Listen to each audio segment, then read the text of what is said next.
Jürgen Klopp, c'est la grosse même bombe de la matinée. L'entraîneur allemand qui a annoncé à Liverpool qu'il s'arrêterait en fin de saison après 9 ans, donc passé sur le banc des Reds.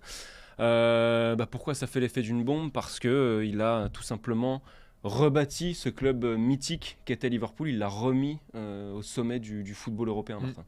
Oui, et puis c'est un choc parce que déjà, l'an dernier, je ne sais pas si on sentait une forme d'usure, mais en tout cas, les résultats n'étaient pas là.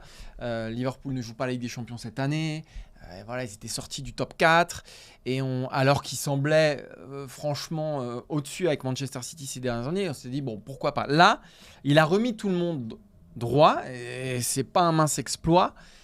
Et pourtant, il nous annonce au mois de janvier qu'il va arrêter. Alors, comment il a justifié ça ? Il a dit, je suis à court d'énergie. Voilà, je suis à court d'énergie. Ça fait 9 ans qu'il est à Liverpool. Et je pense qu'on ne se rend pas bien compte la lessiveuse qu'est ce métier d'entraîneur. Et encore plus quand en première ligue à Liverpool, où on a un degré d'exigence qui est énorme. Donc forcément, ça use. Mais c'est vrai que le timing, il interroge. Liverpool a encore des choses à jouer. Alors, il y a en Coupe d'Europe, mais il y a surtout en première ligue. Et moi, je m'interroge tout le temps sur ces entraîneurs qui sont quand même les garants et l'incarnation des projets et des ambitions et qui disent stop 5 mois avant la fin des échéances.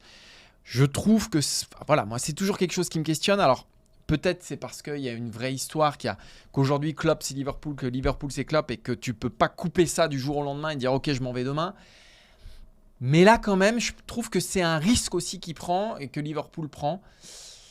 Après, les Reds peuvent bien lui passer ça, je pense. Ouais, je pense aussi. Après, est-ce qu'il a voulu évacuer la question tout de suite et se concentrer sur la fin de saison derrière ? Parce que, mine de rien, ça fait quand même quelques années que la question de l'avenir de Klopp, elle se pose toujours un petit peu à l'approche de la fin de saison, parce que forcément, au bout de 9 ans. Donc, est-ce qu'on a voulu évacuer ça du côté de Klopp ? Éventuellement. En tout cas, effectivement, il lui devait bien ça, Liverpool, qu'il communique son choix quand il le voulait, parce qu'on a commencé à le dire. Liverpool avec Klopp, c'est un premier titre en première ligue depuis 30 ans, c'était en 2020. Une première Ligue des Champions c'était depuis 2005, la dernière qu'ils ont conquise en 2019, du coup la dernière.